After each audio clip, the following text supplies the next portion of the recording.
So welcome everyone to this special webinar presentation by Emergent Essence Dynamics. And the focus here is healing grief and depression. And here we are, it's March 31st. And as I was mentioning just before I hit record, this was a last minute decision on my part to offer this. We actually had offered a similar discussion and presentation to our alumni a few weeks ago, and we got really good feedback on it. So I thought, you know what, I need to offer this out there to everyone in general because of what has happened in the past year. We're all moving through grief in some way. And I wanted to offer some ways to handle that and to understand how and why it's happening. Along the way, please feel free to jump in with questions and comments and disagreements, etc. I'd really like this to be interactive, and I really want to know either what you're going through or what your own clients may be going through as well, and what questions come up there as we go along. The reason why I'm saying everyone is experiencing a form of grief is because it's been a year since March 11th, and we've all been pushed through basically death's door into a new era. And what I mean by death's door is a loss of identity. Life is not the same as it was a year ago or over a year ago now. And everyone handles that in a different way, but what we all are experiencing is some form of loss. And what will cause grief is a change of relationship to someone or something. It could be a change of location or a change of career, and there are others. I myself am basically experiencing all three since March. I've moved from France to Toronto. I gave up my place permanently in France. Having a change of relationship to myself, to my work, everything has changed as far as my coaching, my leading, my courses. People are responding differently. The subjects are changing. So, and relationship to myself, meaning there's an old self and there's a new self. There's the self today and there's a self that was a year ago, and even beyond that. So what we're experiencing is a change of era. So does anyone have any comments on what I'm saying so far or questions? I'd love to hear from you or from some of you. What are your reactions or responses?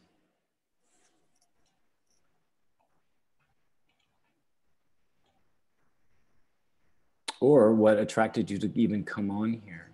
Yeah, go ahead, Adi. Let me break the ice a little bit because sure. So honestly, I was intrigued by the title of the webinar. Yep. Healing grief in itself is like a bit of contradiction in terms like. Yep.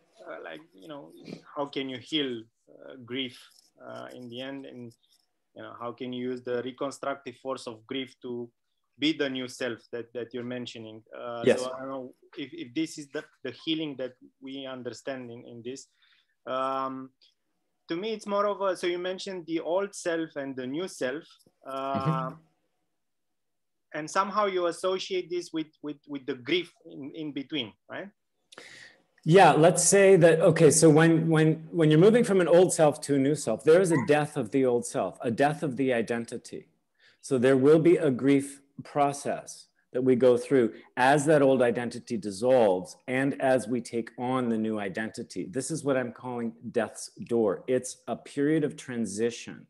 Death's door simply means loss of identity, which can be loss of an entire value system or partially, loss of dreams, loss of a future vision. All of this starts to crumble and dissolve, all right?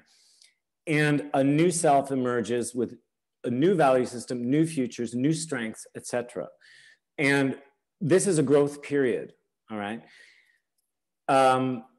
This is actually a restoration process. So what I am not proposing is that we avoid the grief. What I'm going to show you is how we move through it resiliently and efficiently without slowing it down or trying to force it along. All right. It's got to move through itself naturally. We need to respect that. And we can't skip stages. We can't. And in fact, I will show you the classic 5 stages of grief. And I have a different take on those stages. It's not like A, B, C, D, E, 1, 2, 3, 4, 5. Done, check, check, check. No, it's going to be messy. We're going to be moving back and forth and back and forth. And what I want to be able to give you guys is a guide towards remaining resilient throughout it, because in each stage we will lose connection with our resilience and we'll start clinging to old self. We'll start escaping into new self and avoiding the present. And so there's various reactions. Do you have response to that, Adi, what I'm saying? I see you nodding, or does anyone else have response? Yeah. Any other questions or comments that come up here before I move on? Yeah, go ahead, Chris. I sometimes think we need different words for grief. So for example, when a year and a half ago, when Sacré-Cœur was up, Notre Dame was up in flames, a lot of people were talking about grieving. We're also talking about grieving loss of self, loss of identity, and there's grieving a parent, a partner. And I think I sometimes feel that we need a number of different terms because it feels sometimes like, and this is something I noticed after Notre Dame, people who had lost a parent in that year were saying, come on, you're not grieving. You're just noticing that a monument has gone up in flames. And there's this feeling of it needs to be respected that there are different types of grief. Yes. And I'd like to, along the way, really make distinctions of what, say, grief is and is not. And like you say, create an expanded vocabulary on what this is, because sometimes grief can look like indulgence, or it is indulgence. Sometimes it can be procrastination. Sometimes it can be all out rage. So there's different ways of handling it. There's different stages we go through. What I am calling grief here is a letting go process. That's really all I'm saying. I'm not going to start attaching it to emotions, even though there are emotions involved. I'm looking at this as a letting go process, a release for restoration, a coming back to wholeness, a coming back to self. Did anyone have response to that, or does that seem clear? I'm seeing some nods. And when I bring in that perspective, what does that do for you? Again, I'm going to jump in a little bit. Yeah, go ahead. One of the things I've noticed with my clients who are in grieving for people they've lost is there's this feeling of the world will not be the same. So don't tell me I'm healing. Don't tell me I'm going back to, I'm going to be better soon. It's the world is different. So I can't go back to what it was. I have to go forward to a different place. Yep. And behind that is, and I'm not liking it. Yeah. Right. Yes. Okay. That's, so two things I wanted to say there. There's a natural clinging that will happen, and that's what they're describing. And we can't force anyone through the process. We can't coerce it. We can't rush it.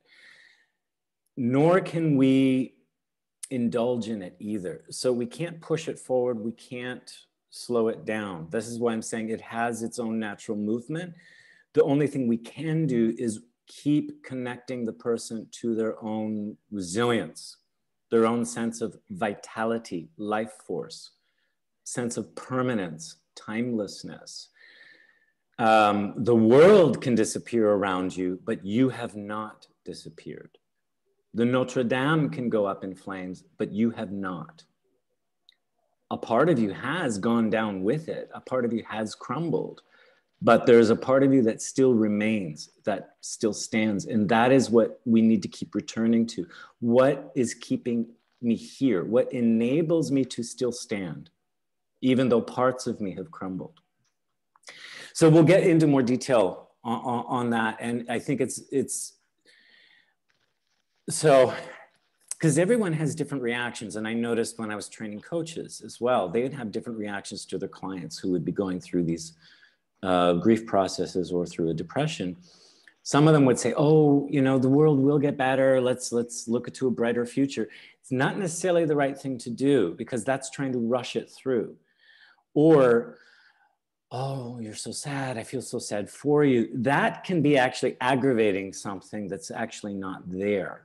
So we can't be projecting either onto them.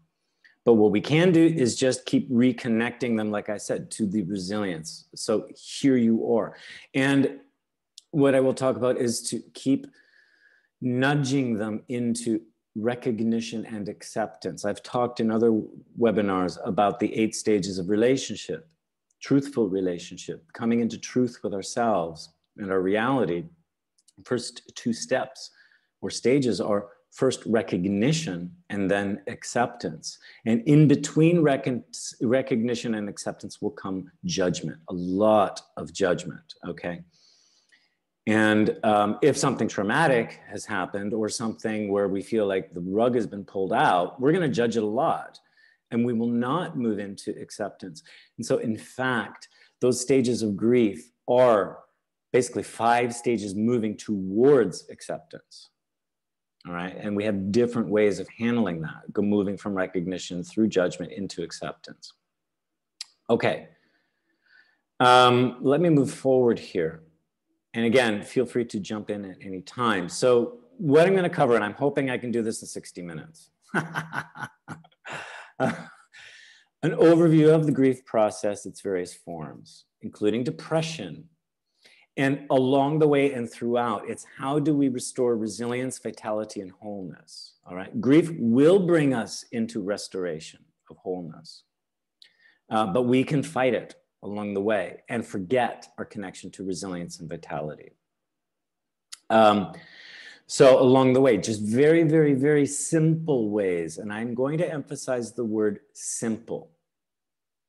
If we keep it really simple, we can keep moving, all right? And we need to rest along the way, okay?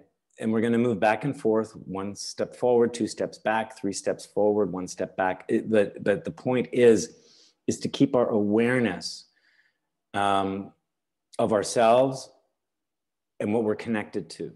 So simple ways to reconnect and center ourselves into a reconciled place, a reconciliation of all ourselves, past, present, future, all right?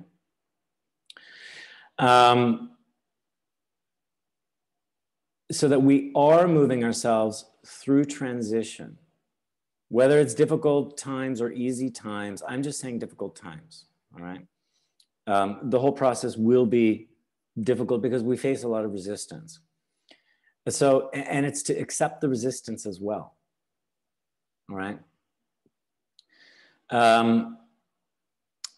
And speaking of which, so then all these things are going to come up: resistance, indulgence, inaction, and addiction will accompany, you know, things that aggravate our fear, our emptiness, our loss, our disconnection, all of these things, okay, and including depression. So these are things we're all experiencing to some degree, big or small, all right, including shields as well, which I'm going to talk about. So, ready to move forward. So hopefully I'll get this all in. So, very, very brief, just what is EED? What is Emergent Essence Dynamics? It's basically a model that captures the fundamental process of human transformation. Grief, depression, everything we're talking about today is part of our transformative process, Okay, and this might be seen as the unpleasant part of the process because things are crumbling. We're experiencing loss of identity. But what EED also focuses on is what is emerging, all right? The new self, the new strengths. And so the first thing that we're doing, and of course this can apply to coaching. We get a lot of coaches in. It applies to leadership, mediation, facilitation, etc. We focus on resilience and autonomy first. That is the foundation of transformation. We cannot rush to transform, make people feel better, or start pushing things aside, or, oh no, don't think of that, or, oh no, you don't need that. No, first, what is resilient in the person? We cultivate that first. Then we look at how are they acting and behaving and what kind of energies are they experiencing. We're not focused on what they're saying, because what we say and what we do can sometimes be two different things. And what we're looking at is the fundamental truths of the experience. And that's going to come out through the body. It's going to come out through the actions. Then we can start matching the words, and that creates congruency in the person. And that is what creates an opening and a release. And then we're working with natural cycles, fractal patterns that keep repeating, repeating, repeating. And the grief process itself, or the transition of moving through death's door, is its own process and cycle. And it has classic phases or stages to it. So we're always focused on natural patterns of change. All right. I don't know how many of you are familiar with this Kubler-Ross model. It's the 5 stages of grief. You've probably heard of this, okay? I'm going to show it to you, and then I'm going to explain it or refer to it a little bit differently. So when something happens, the first stage they say we go through is denial, all right? Then we'll move through anger. Then we'll move through bargaining. Then we'll move through depression, finally into acceptance, all right?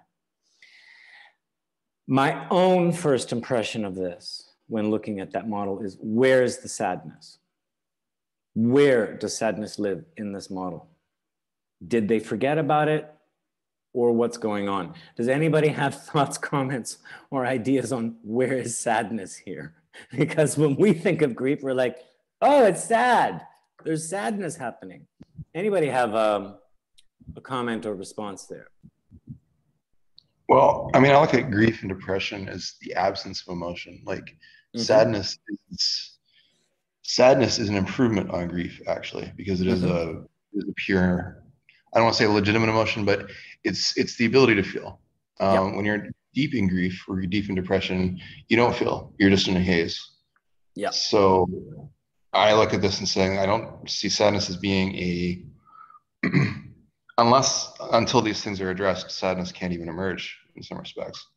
There you go. I'm not saying I completely agree with this model, by the way, but I will say in the depths of grief, though, people misunderstand depression and grief. They are not. Sadness is not the issue, actually, with either of them. No, no.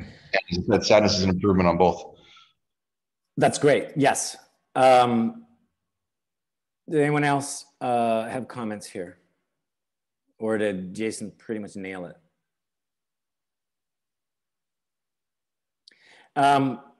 Okay.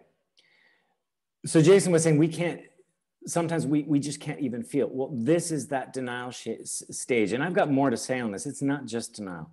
What this is a shield. It's coming from disconnect. I'm disconnecting from the entire experience. And this can show up in 4 ways. It can be denial, meaning this isn't happening. It can also be indifference. I don't care. It's a pushing away. It can be apathy, where I'm not getting penetrated by it. This doesn't affect me. Or it can also be numbness or disconnect, where I don't even feel. So it's a disconnection from self. So what it is, it's an entire disappearance. It's trying to move out of the experience, to detach or dissociate, all right? And so, well, what is the remedy for that is first, it's just recognition. And then allow ourselves to judge it. And that might already start moving us into the second phase, where if I'm acknowledging, okay, so this is happening, but I don't like it. Stop there. because the tendency then will be, I don't like it, so I don't want to know about it. I don't want to hear it, or I don't care, or screw the world, right? But that's going back into the shield. But if you say, okay, it is happening, now how do I feel about it? I'm already starting to move myself into the second phase. And what might come up is anger. I don't like it. I'm angry. I'm frustrated. This isn't fair. All right? Or I'm extremely sad. I regret. Okay? I'm nostalgic. And we can let ourselves have that too. So what I'm going to say about where is sadness, I think, and what I've found within myself and with my clients when I'm moving them through the process, is that anger and sadness will toggle back and forth, back and forth. And what I'm finding is that they are working through two different body centers. The anger is going to come deep from the gut, the lower body, our center for drive, movement, all right? It's the jungle survival, let's say, but don't think about that like the reptilian brain. This is the simple, I will protect my family, I need to eat, I will kill to survive. That's that drive, that primitive primal drive, anger. It's what allows us to move. It's what allows us to run. The sadness will be more centered in the heart, which is all about relationship and connection, validation, all right? The need for recognition, the need for appreciation. And when something crumbles, we may feel cut off from that validation. We're going to miss it. This is where we're going to have nostalgia. This is where we'll start to cling desperately and feel need. And so sadness can get released through the heart. Anger can get released through the gut. What I notice with a lot of clients is they'll say, I'm really sad about that. But it's not really showing through. It's coming through kind of like a denial or a numbness. They may think they're sad, but what I'm noticing are more anger behaviors. And I'll say, well, so where do you feel the sadness? Oh, I might feel it here or here in the heart, the solar plexus, the throat, something. And I'll say, and then if you scan further through your body, what do you notice? Some may skip the stomach area completely. Or some may notice something going on in the stomach, like, oh, I feel nauseous or I feel sick. Or I might notice them clenching their mouth or making a fist. And I'll say, well, how angry are you feeling at this? Oh, no, I don't get angry. Sometimes they can't reach the sadness until they've actually touched on the anger. And they only need to touch on it briefly. And what is important about this stage, it is not to indulge in the sadness. It is not to indulge in the anger. Indulgence can look like, poor me, I'm a victim. I'm so victimized. And then it might feel okay to say, yes, I'm sad and I'm okay to be sad. And here I am being sad, or here I am being angry. That can turn into an indulgence now, because they're just recycling it upon themselves. What is meant to happen here is it can be a burst of anger, a burst of sadness without attached to a story or identity. When it's just the heat of the anger, allow them to just punch a pillow, make sounds, not words, or to simply just sob for a minute or two. When they don't recycle it upon themselves, they just let it go through. It's a release. It's a cathartic release of energy. This is the first crumbling of the old self. It's to allow it to burn, to purify itself. Is this making sense what I'm saying? And let me know if anyone is in stark disagreement with what I'm saying here. How is this sounding?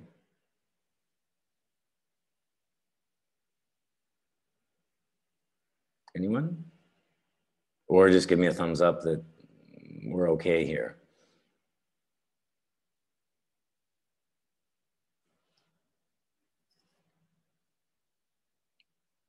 Yeah, okay. So let's see, somebody wrote something in the chat. Yeah, well, so we're all good. Okay, good. That's what I wanted to say is that what I see is sadness can actually exist in all 5 of these stages, but the active sadness as a release of energy, I see it as anger and sadness toggling back and forth. Sometimes they cannot access the sadness until they've accessed the anger. Sometimes they will not access the anger until they've accessed the sadness. And then what eventually will happen is they can toggle back and forth and the 2 centers begin to reconcile with each other. There's a strength in one, there's a strength in the other. From this release, there will be a strength. In the anger, there is a passion. There is a desire. In the sadness, there may be a love or a connection, all right? So what's important here is the client might start moving into this bargaining process. Oh, well, if I just do this, oh, if I just do that, or oh, if I just, stop doing this, or oh, if I let... What they're trying to do is nudge their way into acceptance, but not fully. All right. And what the bargaining looks like is they start to fight, they start to flee, they start to cling, or they start to search and escape, searching for greener pastures. Let's jump into a better future. Or fighting, meaning I still will not let this be. I'm going to fight my way through this. All right, there could be fight plus denial here. Or a clinging could be, I just want it to be the old way. I just want everything to go back to normal. Now, there could be a mix of sadness and nostalgia with that. But what it is clinging to the old self, clinging to the past, all right? Or there could be a fleeing. Now, again, that could go back into the shields of denial. Again, like I can't deal with this. I need to breathe. I need to run. I need to hide. I need to avoid, all right? But what happens is when they start bargaining, they touched into the truth of the new self. They're just saying, I don't really like it, or I'm not really ready. So let's go back to some anger or sadness, or let's go back to some shields, some denial, indifference, apathy, or numbness. So do you see what I'm saying? That we're going to move back and forth through these stages, okay? But we'll always be inching our way forward, all right? Anybody have comments or questions on what I'm talking about with the bargaining? That it's a fight, flee, cling, or search. These are polarity behaviors. We talked about this extensively in our module 2, and how you can collapse the polarity and bring the person back to wholeness. Comments, questions there? How are we doing here? Is this anything new information, or is this all kind of old stuff that you already are familiar with? Anything? Even just a thumbs up to move forward, or a nod? Or are you bored out of your skulls? All right. Okay, thumbs up, good. Got another comment here. Okay, great. So yeah, the depression part. I'm calling it inaction.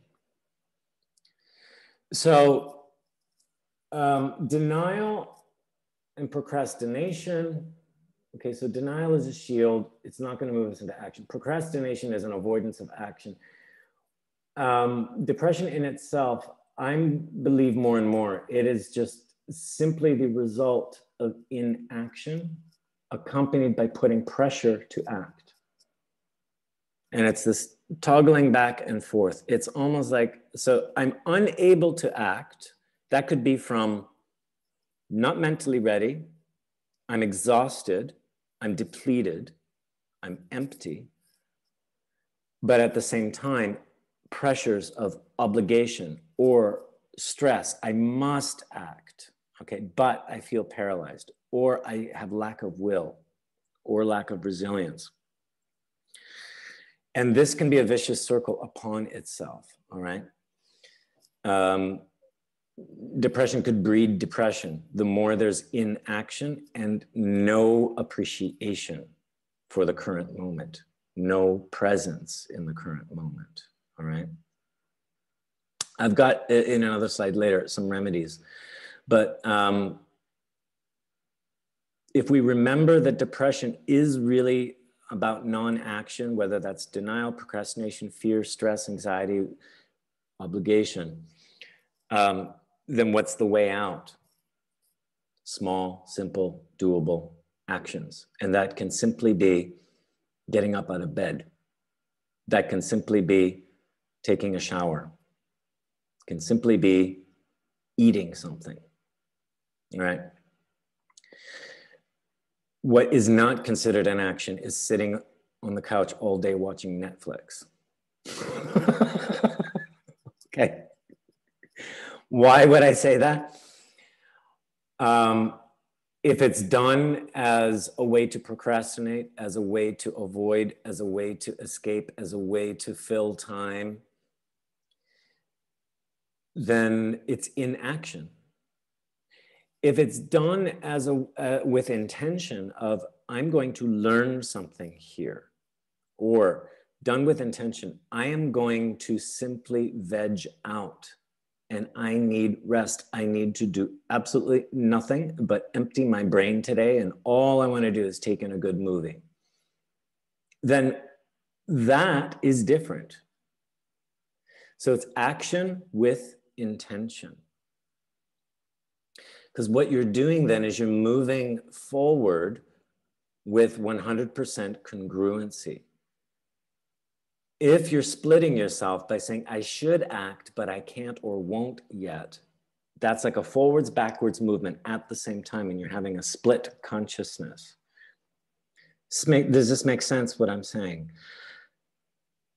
I'm watching Netflix, but I know I should be getting on the computer and answering an email, but I can't think of what to write. This email is making me so stressed and depressed.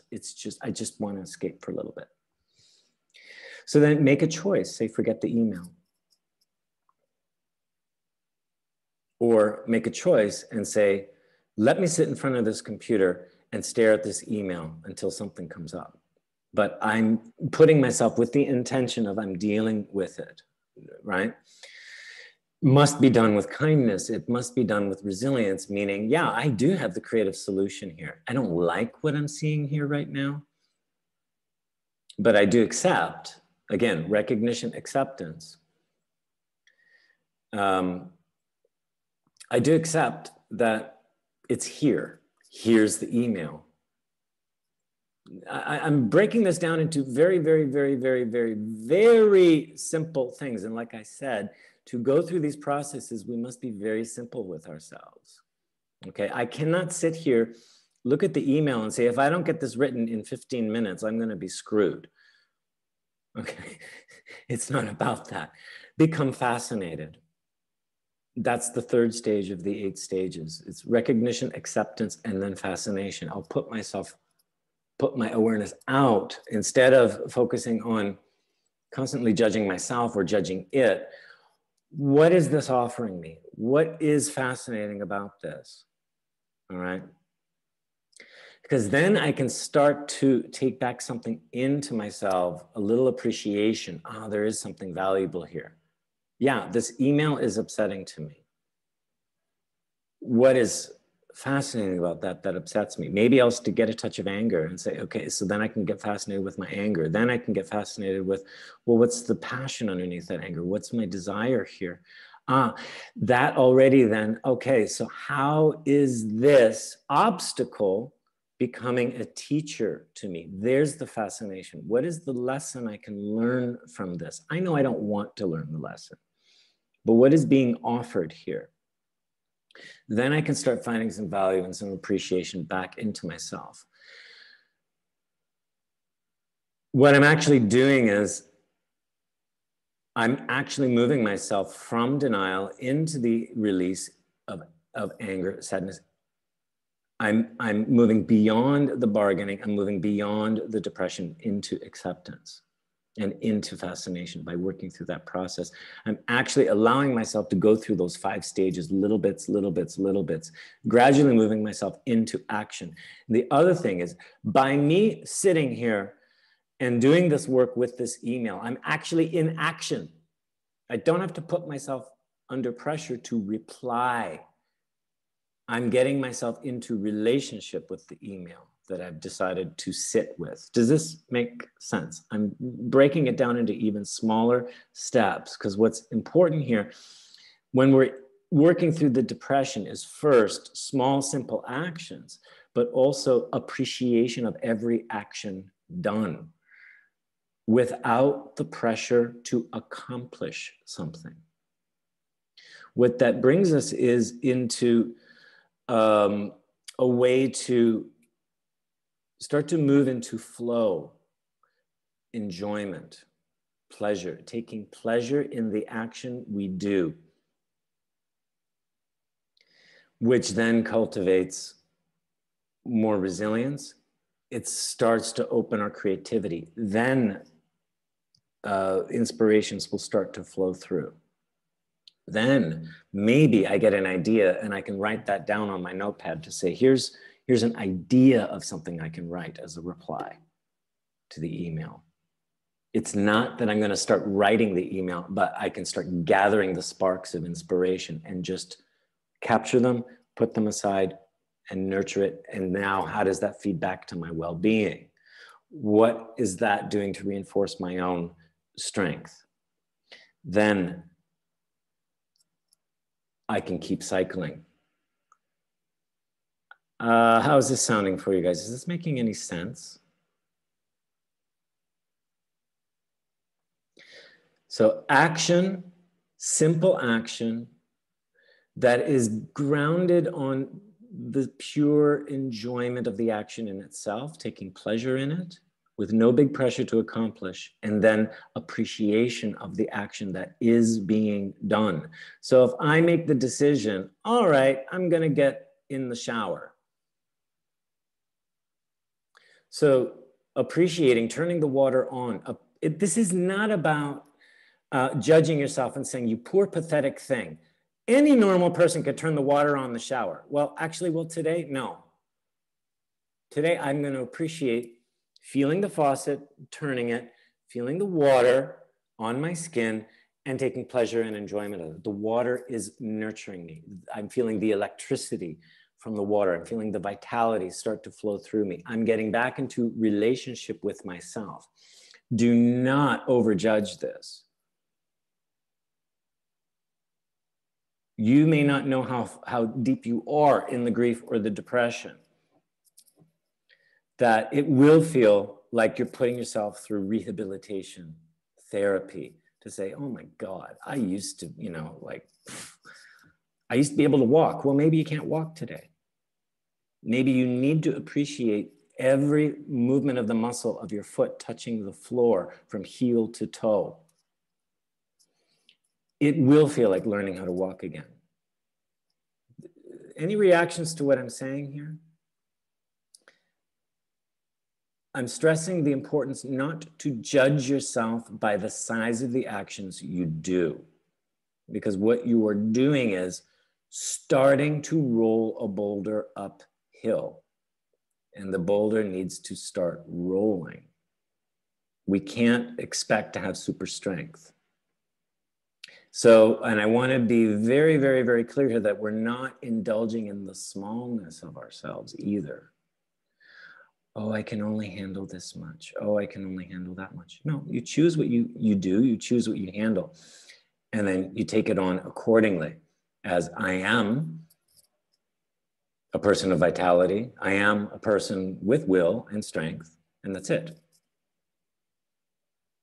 To pick up the soap and wash my hands under the faucet because I thought, well, no, maybe I don't need to use the soap. Don't feel like it. No, I will pick up the soap.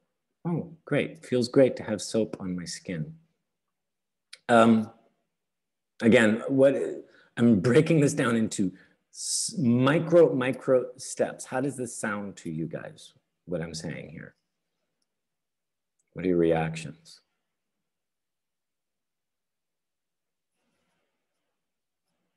Or what would be the importance of breaking this down into micro actions done with appreciation and intention and presence? What would be the effect?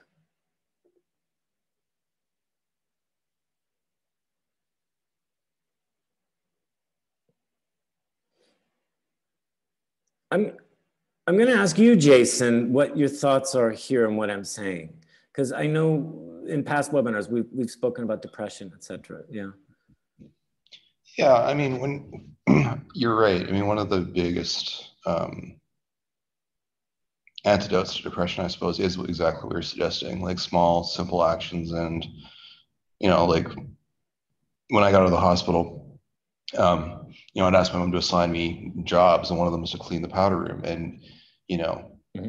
that usually is a tiny little thing, but for me, it was almost overwhelming, like a 10-minute task. So yep. Yeah, if you're in severe depression, you have to be patient with yourself, and cleaning is actually extremely restorative. Yes. Because clutter is very bad for overwhelm. I guess I think one of the problems with the kind of the shift topics a little bit is there is a school of thought that says grief is somewhat of a conditioned response, and that Kubler-Ross actually contributes to this idea that we're traumatized because we're conditioning ourselves to be traumatized. Yeah. Like she originally came up with this as the reaction to hearing that you have a terminal illness. This was not actually originally grief at all. Mm-hmm. And so things like bargaining make no sense to me whatsoever as a grieving person. As a person with a diagnosis, it absolutely makes sense. Mm-hmm. So I guess that's where I'm kind of lost in this one. Is I'm like, I'm not like, I mean, my biggest grief experience was witnessing the suicide of my sister. Mm-hmm. That there's really specific psychological injuries that occur through that. Mm-hmm. And it's about like your own judgment, your own decision-making process. These are sort of the long-term things. Yeah. And that again is completely separate from grief. It's like it took me years before I actually missed her. Yeah. It was the event. But again, trauma is to some degree conditioned. And your original point about the grief over COVID, I mean, why do we expect that we should live in a world without diseases? Mm-hmm. I mean, it's a kind of a completely self-indulgent concept to think to begin with. Like, why do we expect life to be different than what it is? And that's true of pretty much everything. Like when someone dies, why do we assume that people are immortal? They're not. You know what I'm saying? So kind of all over the place here. Different from your original question. No. You're bringing up good points. It makes me want to move on to the slide, because what I will say is I don't endorse this model. That's what I will say. It needs to be expanded upon. It is good, but it's exactly what you're saying, Jason, that it depends where the person is coming from. The way I see this is these are 4 ways to move into acceptance. These are 4 forms of resistance before acceptance. These are 4 forms of acting on judgment before acceptance, all right? I'm saying the first place to go is into very simple acceptance of it is what it is. We've declared a pandemic. The Notre Dame is burning. I witnessed a suicide. I'm no longer living in France. It is what it is, okay? And to stay there, then to be connecting with our resilience. So the follow-up question is, how am I still okay? How am I still here? Okay. That already starts to activate a spark of resilience and vitality, as opposed to Notre Dame is burning. I don't want it to burn. Right? Notre Dame is burning. It is what it is. I don't like it. How am I still here? Okay. Yeah, and that will bring us closer and faster to acceptance, because I feel if we indulge in denial, anger, bargaining, and depression, we're actually traumatizing ourselves, because we're coming from a disconnected place. So I want to show you the next slide here. That's really important. I'll come back to this primal cycle. It's this. This is part and parcel with EED, is the pathetic self, resilient self. And the only difference is that the pathetic self is disconnected from source. So what's the remedy? To reconnect to source, all right? Source being the permanent, timeless aspect of ourselves, okay? We are always going to take action. But the pathetic self will resist, will fight, will deny, escape, search. It's going to do all of these actions to cover up its disconnection from source. So it could spend lots of time acting in denial, acting from anger, acting from sadness, acting from reactivity, you know, to fight, flee, cling, search, escape, or acting, sitting in depression. All the while asking itself, am I okay? Am I okay? Am I okay? Am I valid enough? Am I in control now? It's all of its actions are seeking a source of power outside of itself. So what's it really doing? It's telling itself over and over again, I have no power. I'm completely empty. I'm completely disconnected. Now I feel bad. Now I should have power, so I better seek it. So it's a vicious circle. So if we're walking somebody through the grief process from their pathetic self, we're doing it no good. We need to first move the person into the resilient self. Two key questions can be, despite everything that is happening, despite everything that you're experiencing, how are you still okay? Because you're not dead yet. What keeps you alive here? What is something nobody can ever take away from you? What is untouchable? What is permanent within you? What is timeless within you? And then the follow-up is whatever that is. It could be a little spark. It could be my defiance. All right, so defiance, all right? How does that feed back to you? What does it reinforce within you? Well, there's a strength. Well, what enables that strength? It's my will to live, or it's my determination, or it could be something different, my ability to love, or it's my ability to laugh. Any of those little sparks are going to bring back a sense of vitality. It's not over yet. That is the resilient feeling. The will to live, the vitality, source power. But it's from within. It is not dependent on anything else. It is unconditional. All right. Let me fast forward here. So what I'm talking about is connecting to source energy. Whatever that spark is, what is permanent and timeless within you, or what can never be taken away, whatever that response is, feed it back to, and how does that nourish you? How does that feed back to your well-being? Now, how do you feel? Now, what are you experiencing? And how does that feed back to your well-being? And that can be done over and over and over again. So it distills into something that is a permanent quality. There's a sensation to it, and it will be located in a body center. Maybe they feel it in their heart, maybe in their solar plexus, their throat, their head, their stomach. It doesn't matter. And what is the sensation? But most important, what does it give you? Hello. This will become soothing and calming, because they're moving into an unconditional place. Go ahead, Ash. Yeah. Yes, Troy, this previous slide, the one you were showing, resilient self.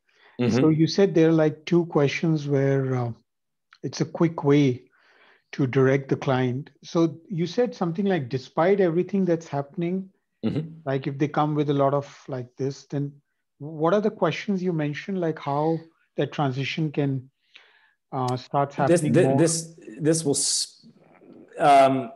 what we're doing is we want to, the pathetic self shows up always, naturally, all right? But it's coming from disconnect. What we do is we return to a sense of connection within. Source is unconditional. Source is permanent. Source is timeless. It lives beyond, okay? So despite what's happening, and the pathetic self is going to try and fix it, okay? How are you still okay? Because that is the basic premise of the resilient self. It's, I'm okay.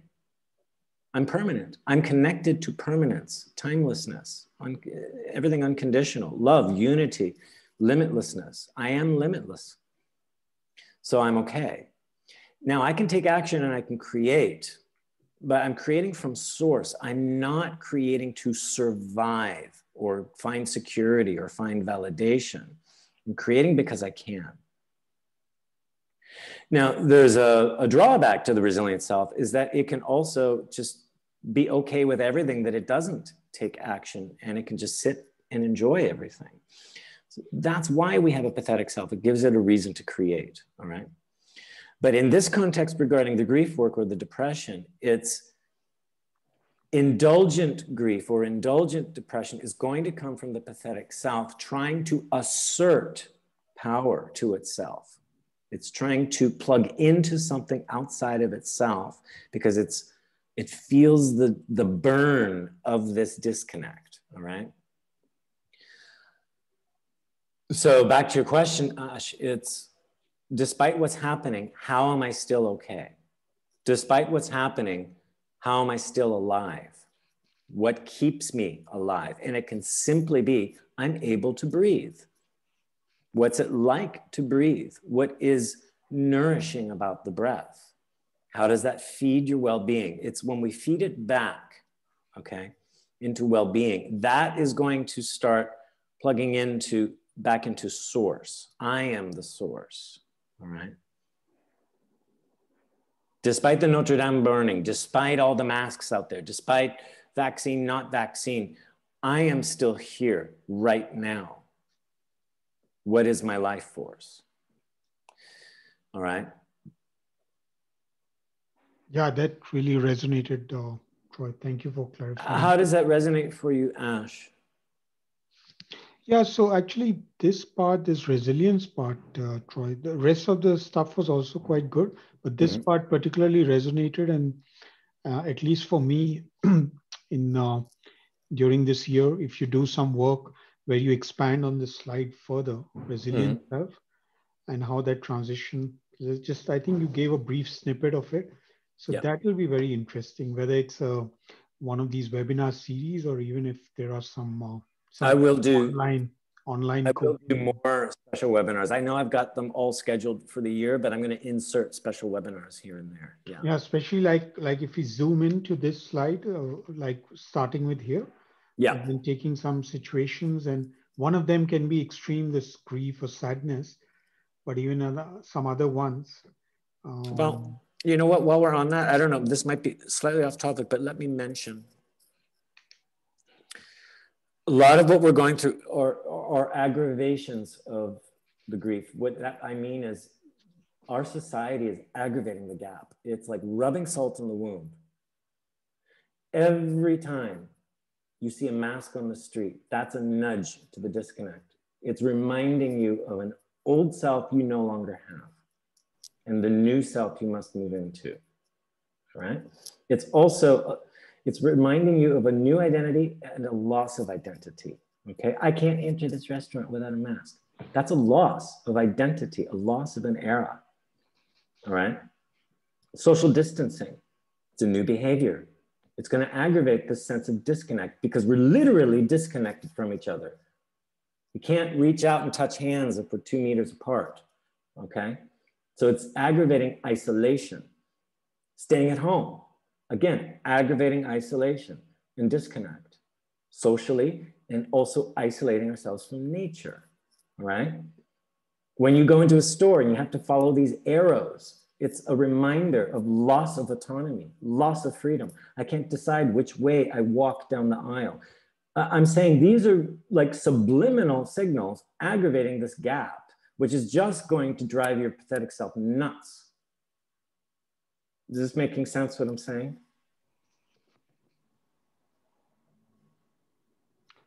Yes, Troy. And also this, what you mentioned, resilient self, in a sense, this connection which is missing in with the pathetic self. So also this question, like how, if there are certain days, certain periods where, yeah, like one finds that this connection is not so well established, and the influences around, even the people around, are kind of not, they are more kind of pointing to the missingness of the connection than That's helping. right. And yeah, then, it's going to aggravate that yeah. gap even more, right? So I'm you'll make your own decision. Do I take a vaccine or not? Do I wear a mask or not? Do I social distance or not? Do I follow the imposed rules? You'll make your own decision. But when you walk out of the door, there's a constant reminder, right? So there's always going to be this cognitive dissonance, and it's going to aggravate the gap. Even when you walk into a store and you see half empty shelves, it's a reminder. It's a reminder of a bygone era when shelves used to be full. It's a reminder of emptiness, scarcity, okay? So, and then you get the guilting and the shaming and the virtue signaling, wear a mask or don't wear a mask, or, you know, loss of freedom, rights, freedom, rights. Both sides of the spectrum, for or against, okay, are still gonna aggravate this gap of, well, who am I? Which side am I on? But all of it points to non-acceptance, all right? So what's the key? Despite all that's going on, despite the choices I need to make, there they are.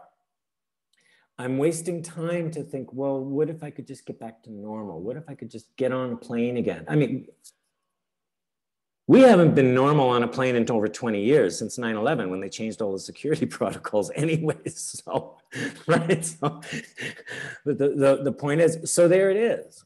I've got choices, but again, how am I, despite all that, and I don't have to make decisions yet, how am I still okay here?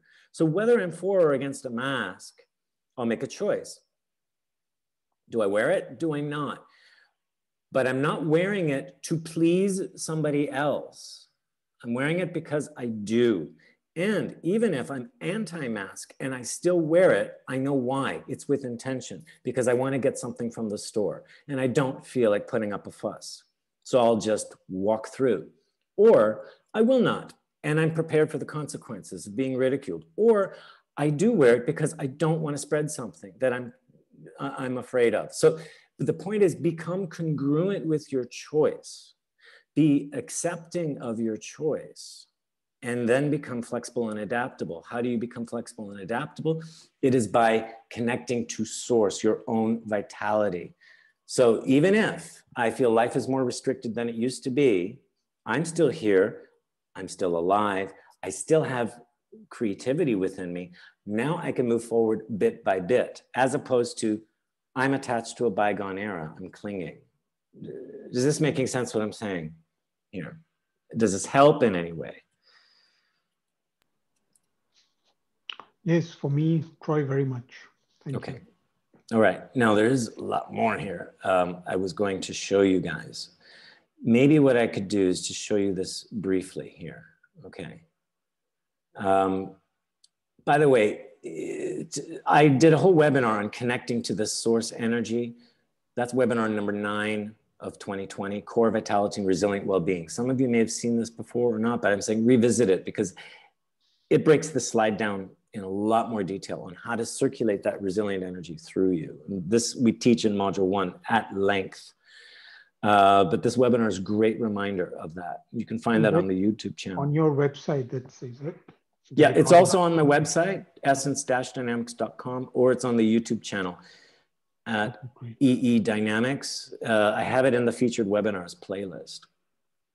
This, I think, is quite crucial to look at. Now, I know we're at the top of the hour, so if any of you need to leave, that's fine. I'm not going to go too much longer, but I wanted to show you our relationship with time, because this, I think, is also what helps us move through the grief process.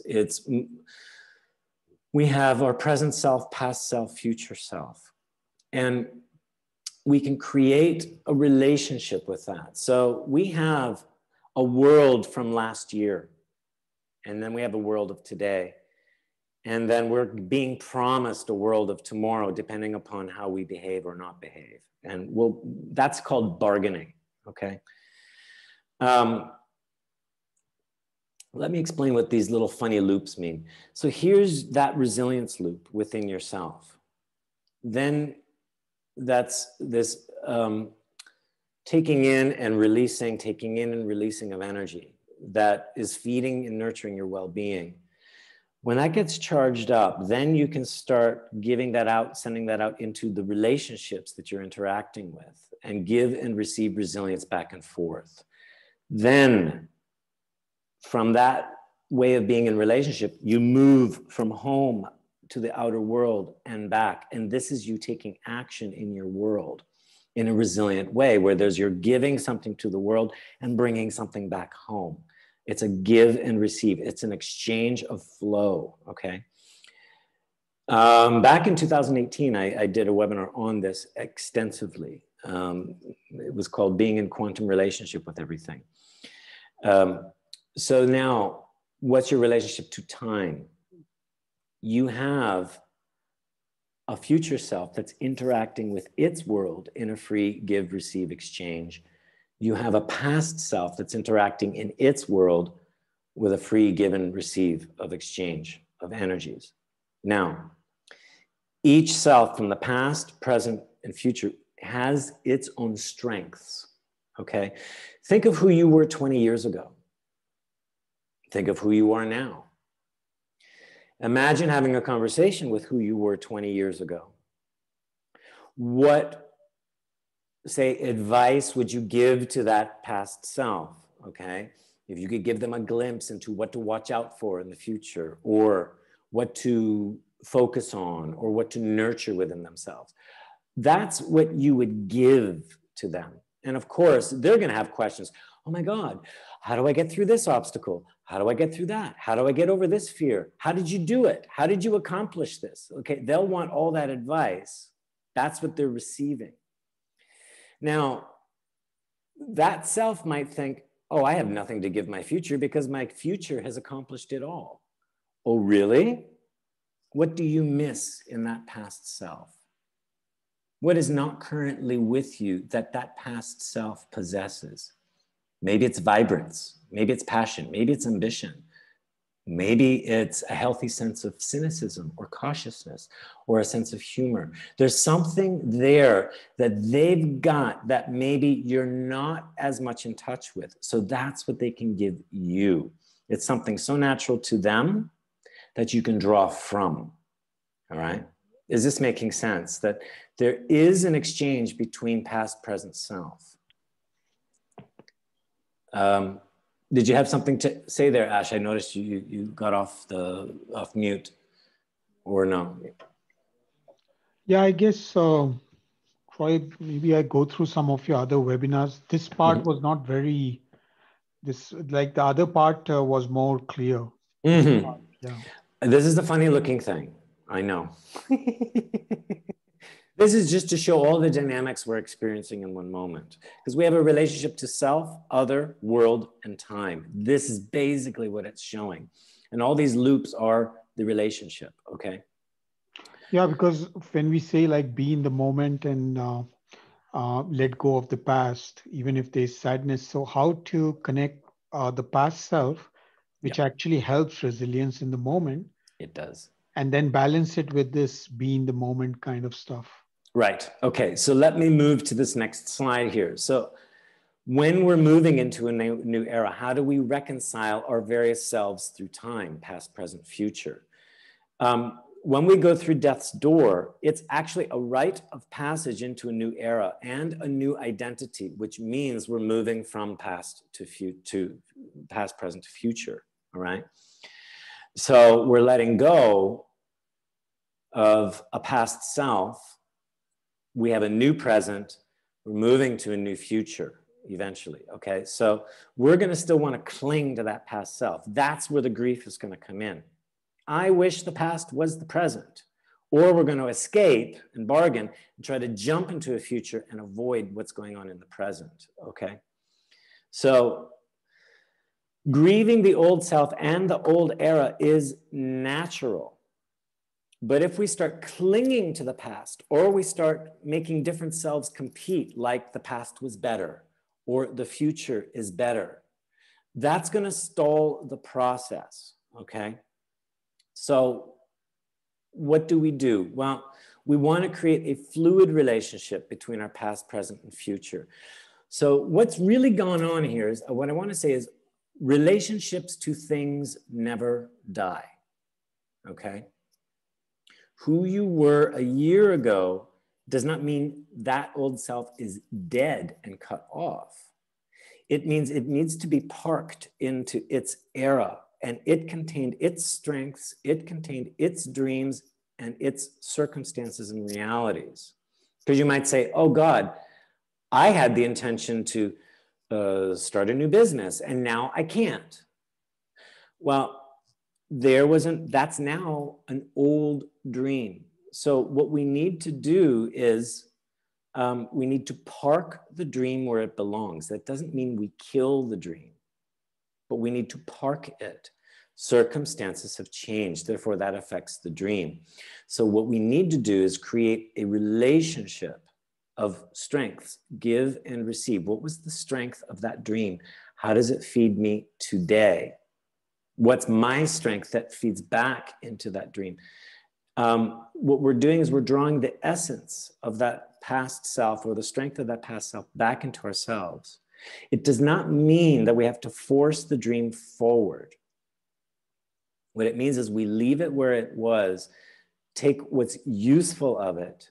We can bring that in today, and we can even make the choice to drop the dream and leave it where it was. Or we take the essence of that dream and we reconcile it with our present and say, so now what is available to me? What still feeds me here? What still is passionate here for me? I need to look at different packaging here because of different circumstances. So how are you guys doing with this information here? Is this sounding okay? Is it sounding strange? Because what we're doing, what I'm showing you is here, how do we neutralize regret and attachment and clinging? Because when we look to the past, it's like I want to jump back to the past, or I want to bring the past forward. When what we need to do is park the past in the past. And we can always visit that and draw strength from it and bring it back to our present. But we don't need to attach ourselves to reconstructing the past into our present. Does that make, I want to make that distinction. How is this sounding for you guys, or what does this bring up for you?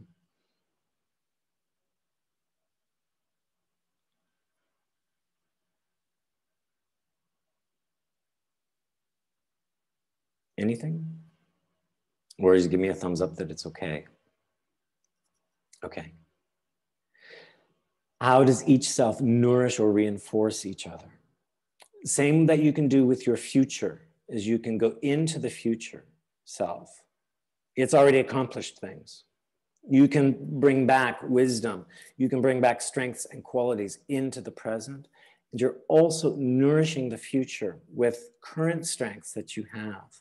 It might be even strengths that you don't even realize are important to you anymore. They might feel so natural, but they are things that will nourish and replenish the future self. So what you're doing is you're basically collapsing time all at once on the essential level. At essence, there is no time.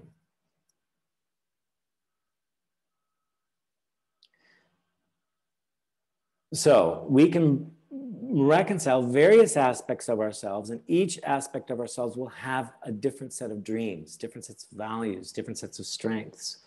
And we can do this free exchange of give, receive. And that enables us to also take action and move forward.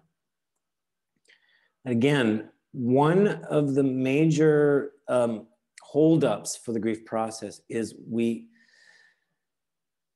attachment to the old self, or attachment to the dream that went along with the old self. And we think that it's dead. It's not. I was working with a client a few weeks ago who said, oh, I've turned a new decade now. Now suddenly I've got all this pressure on me, or where did time go? And I said, well, you're in a new self, but what happens when you park the old self where it belongs, in that era, and you can always visit that era and bring things forward, but also you're not obligated to bring the whole self forward. It's the same with, oh, I should have known that 20 years ago. All right, well, you can send that back to the 20 years and you know, offer wisdom to the old self. But what does the old self bring back to you to move forward with? It's not that you have to have a time machine and change. That's called attachment. I can't stress this enough, that it's letting go of the attachment, but to realize that an old self is not a closed and sealed door written in stone, meaning dead and gone. Okay, and so this also, we teach this in module 3, being able to have a remote relationship with things, right? Where we can reconcile a relationship with something that is intangible, meaning the other person isn't in the room with you. But what we're really doing is it's a relationship we have with ourselves. We use that other person mentally within ourselves for them to act and react for or against us. And what we're really doing is we're projecting a pattern out onto ourselves. We can do the same thing with a past self, future self, a relative, dead or alive. We have all these internal relationships with these things. And when we can reconcile those relationships within ourselves, there's a cathartic release and a liberation. And then we have a return to wholeness and resilience. And the relationship itself heals and changes. So when we let the past be the past, when we let the future be the future, when we come into acceptance of that, knowing we can draw from the strengths of and the essence of any time era, that actually feeds us forward and brings us more resilient presence in the present. Comments, questions on what this brings you? Anyone? Noticing the time. So just wanted to briefly review with you what we were saying with depression. Yeah, Adi, you were saying, yeah, in essence, there is no time. Relationship with self heals. Yeah, and when we realize that when we move into source, it's a permanent, timeless place. Therefore, there's a unity that happens across time as well. And it's not that we have to be nostalgic, but we can always draw into our present moment anything from past or present or future.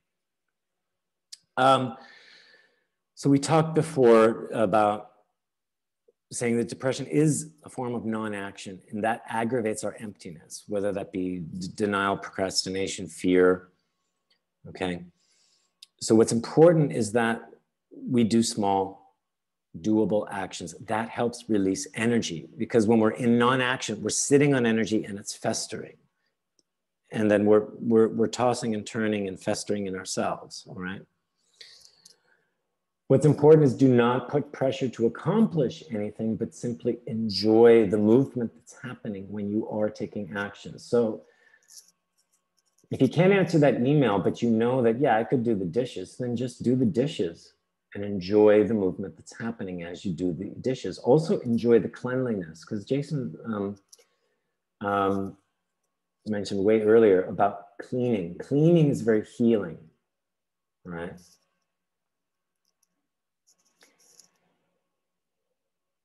Here's another thing. We tend to get into routines when we're depressed. That's a way of taking action without really taking action. Okay, so I'll get up, go have my smoke, and then I'll go drink my coffee, I'll go listen to a podcast, and then I'll go watch TV. Meanwhile, I'm beating myself up. I should be doing this, should be doing that. So do a small shift in routine. Maybe I won't go have the smoke right away. I'll do something else. Or maybe I'll reverse it. Or maybe I'll listen to a different podcast. But what you want is to introduce variety, because variety brings out a slightly different income, which will bring a slightly different shift in mindset, a slightly different shift of thoughts, inspiration. You want to expose yourself to a little bit of variety, because that's what's going to bring in freshness into your daily life. And when we're putting, when we're putting pressure on ourselves, we are fostering the pathetic self. When we're putting ourselves under obligation or pressure, right? We're introducing resistance, we're aggravating resistance to ourselves. So we're just having a fight with ourselves. That is yes, pathetic self-behavior. Simple acceptance of the action and appreciation of the action moves us into more congruency, which brings in resilience. So the point here is, with every action or shift in routine, we're cultivating enjoyment, pleasure, and acceptance with the action. And then appreciation for every action done feeds back to our well-being. Give yourself a pat in the back. Don't say, yeah, well, you know, every person in the world gets dressed. Why was this so hard for me? No, I got dressed. Great. How does that feed my well-being? How do I feel now? What's reinforced here? Okay. Along the way, notice new strengths and inspirations. Capture them. And rather than trying to act on them, because then, you know, you don't want to get into this manic thing like, oh, now I have a new appreciation, a new inspiration for this and that. Okay, well, I'll start planning and visioning, and I'll go. You're again going to start in danger of accomplishing something and putting pressure on yourselves way too soon. Does that make sense? Capture the inspiration, capture the idea, let it feed back to your well-being, nourish it, but also park it. And then revisit. And then park it and revisit. And gradually, you'll naturally start to take action. You'll say, you know what? Yeah, I know what to do with this. Yeah, now I'm inspired. Now I got some motivation. I'll do this much. So that's the new piece of information, is capture strengths and inspirations, but don't act on them too quickly. Just nourish them. Again, like, oh, I'm so excited. I planted some seeds. Oh, now they're sprouting. Why aren't they big blooming flowers yet? Right? Nurture them, give them time to grow, one day at a time. Any comments here? I think, Troy, also like this bit about managing the inner critic. So if there is a backlog of tasks, and then, like you said, there is a very small delta steps. So if the inner critic says like, there's so much piling up and why is the speed not higher, to also kind of like some ideas how to manage that inner critic, even if the steps are smaller. Yeah. You can look at that list if you want. If you want something to do, great, make that list. And then the longer that list gets, the more pressure you may feel, right? Which then starts maybe aggravating the depression. But if you look at it and say, well, start to categorize it. Say, well, what is the most pleasurable thing for me? What is the most doable thing for me?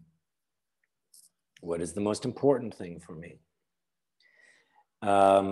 What is the most obligatory, the most must-do thing, the most vital thing, do or die? What are things I can let go of, that I can do without, and clearly understand the consequence and still be okay?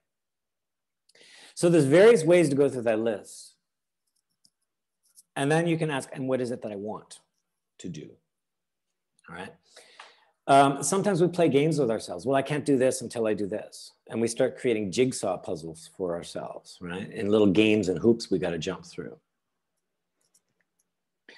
Or maybe it is, I really want to do this, but it's such a big thing. Well, now chunk it down into smaller and smaller micro actions. So there's various ways to handle it. And even if I've just organized the list for today, maybe that's my one thing. And then make a clear choice. So I'm not going to do anything else today, despite. And then what will I put my attention on tomorrow? And then if you make a promise to yourself, follow it through. If you keep breaking promises, then you keep bullshitting yourself. So if you make a promise, deliver it.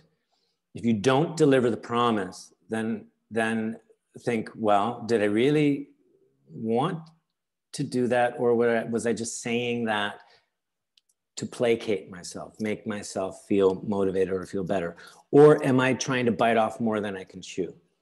So then make the next promise smaller, smaller, smaller. Again, work yourself into simple, small, doable actions, because that guarantees you're going to deliver your promise. Does that make sense to you guys? Yeah, any comments there? Go ahead.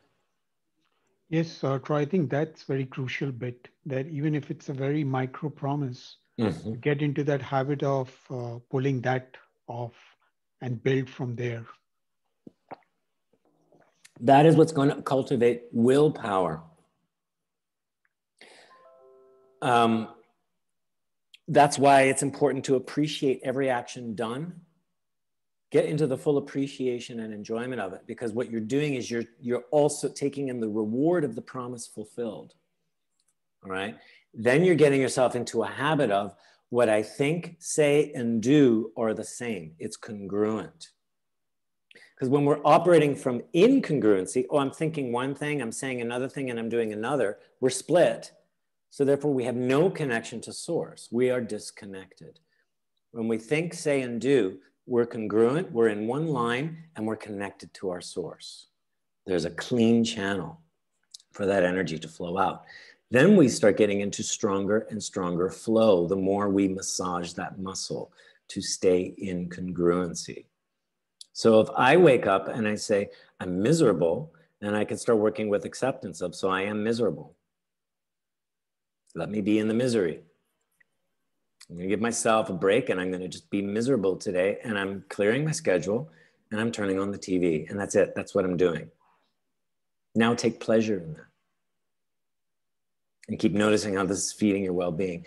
Sometimes depression begins because we're so exhausted that we're forced to not take action. So one of the first things is to allow yourself to rest. Then, but it's resting for rejuvenation and revitalization. It's not resting to avoid. Do you guys understand the difference? So give yourself full conscious time to rest. Then check in with, what's my spark of vitality now? What's my little inspirations happening now? Note them, capture them, nurture them. And then, so then, okay, what can I do? Or what am I already doing that I'm not noticing?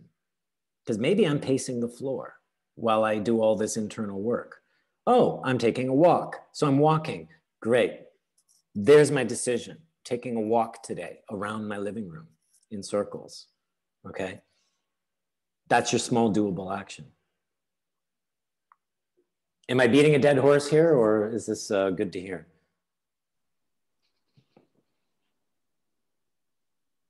Okay. Let me get to a simple, oh yeah, this was it here. Go back to basics. That helps you keep from putting pressure on yourself to accomplish something. Meaning, sometimes I'm putting pressure on myself to accomplish something because I'm trying to validate myself, or I'm trying to control something. That again is what the pathetic self is trying to do.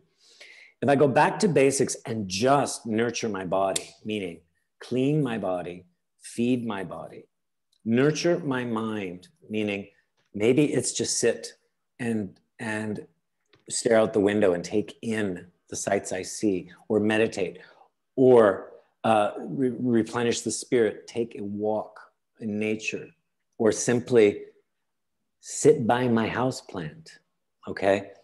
Take in some vitality. It's go back to basics to nurture the body, mind, and spirit before endeavoring to accomplish or solve anything. Because this is where we get connection to our internal source, all right? That's where we get connection, reconnection to our vitality and our creativity. Our next webinar is going to be on April 7th. That's balancing masculine and feminine energy, which is a whole different fascinating topic. We all possess both energies. And we have our modules coming up next weekend.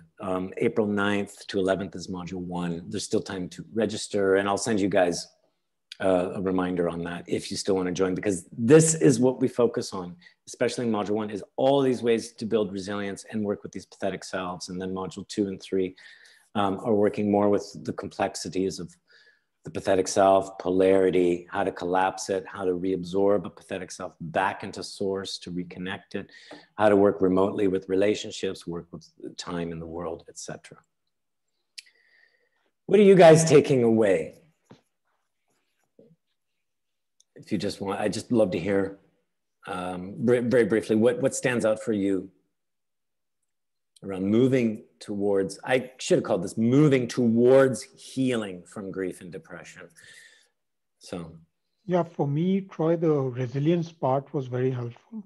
And what also came to me is that probably there's one extra element, like if there is a way to tap into some online community, like they say for several topics, which is supportive community. So just for example, hypothetically, suppose you have a Facebook group on resilience, where if somebody joins like for 30 days, and then they put in some topic there which they are trying to heal, and then the community is in general supportive. So this person is working on the topic and making that micro promises and getting some cheers. So I think that those kind of things can also be very helpful.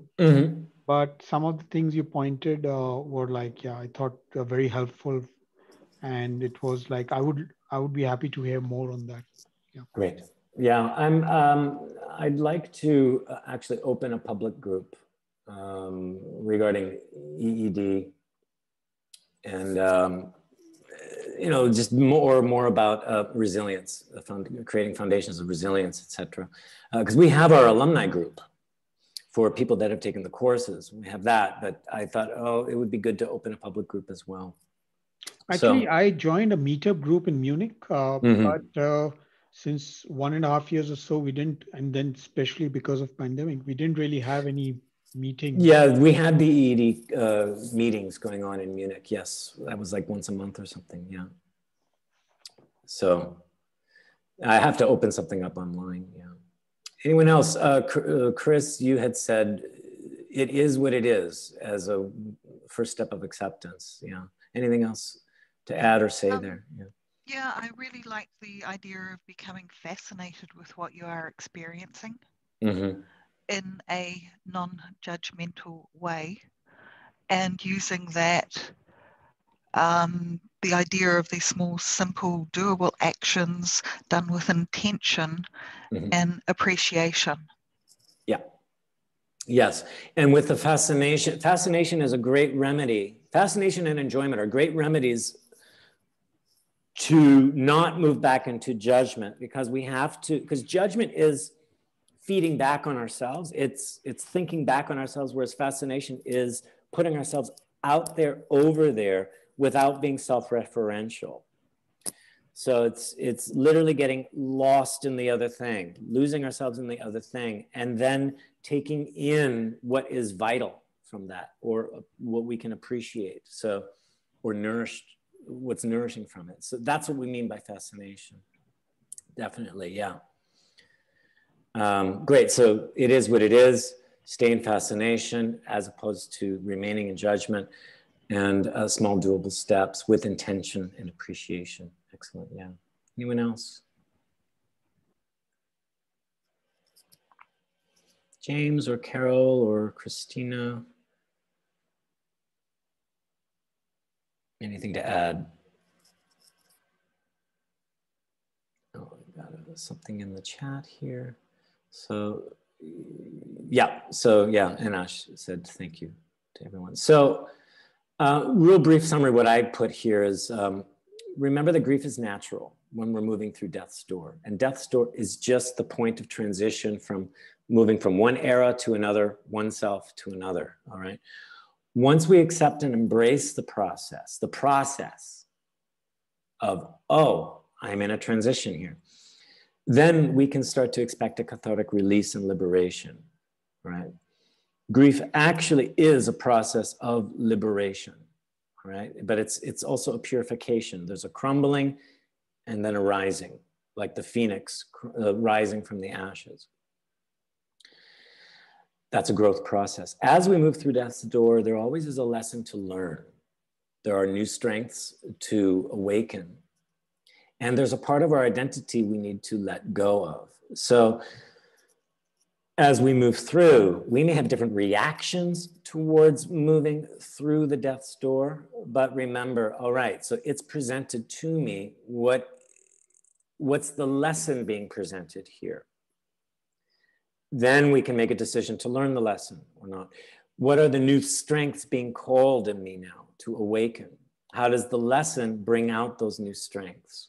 And then it is allowing a part of our identity to crumble, to say, okay, so I am resilient enough to let that go. It's never lost, but it may not be necessary now because there are other things coming in that are usable. Grief process ultimately brings us into atonement with our original self or our original essence, meaning wholeness. So atonement literally meaning at one with our mind. Ment means mental, the mental level, mind. So at one in mind, all right? Remember that depression is simply non-action. That's it. It's just non-action. It's aggravated by denial, procrastination, fear, indulgence, and at first it can show up because we need rest.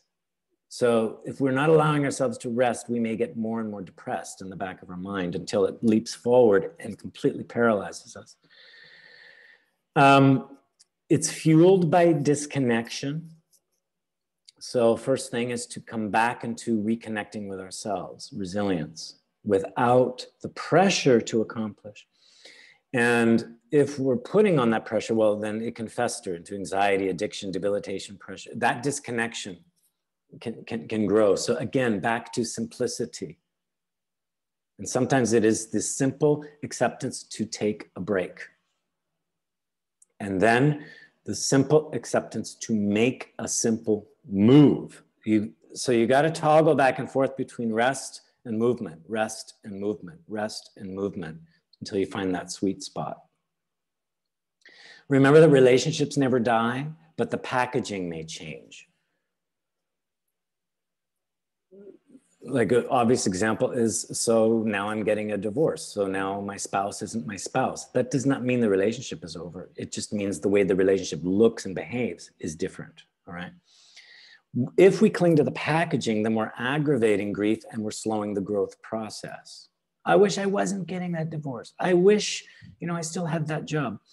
What we need to do is park the packaging in its appropriate time era, meaning I once was a married person. I once had that spouse. Now we're in a different relationship, but we're still in relationship. Draw from the strengths and fluidity of the relationship, not from the packaging, all right? So the crumbling part is letting go of what that old packaging used to look like. And then what will emerge with the way the relationship looks now, right? That's the new packaging. We can counteract depression with simple, small doable actions, small shifts in routine. And again, I'm underlining, cultivate enjoyment and pleasure in everything you do. Don't create pressure to accomplish something. And go back to basics. Take care of your body, mind, and spirit. Always remember what is permanent and timeless within you. Remember what cannot be taken away. What is something nobody can ever take away. And despite everything that's going on around me and within me, how am I still okay? That's the key question. And whatever shows up, nurture that spark of vitality. So thank you all for being here. And if you have further questions, feel free to email me, info@essence-dynamics.com. You can read more on EED on our website, essence-dynamics.com, or you can watch other webinars on our YouTube channel at EE Dynamics. Anything left to say? Final words from anyone? I appreciate that you stayed the extra time. So until then, remember to keep things simple, keep resilient, keep in touch with your vitality, and most of all, enjoy.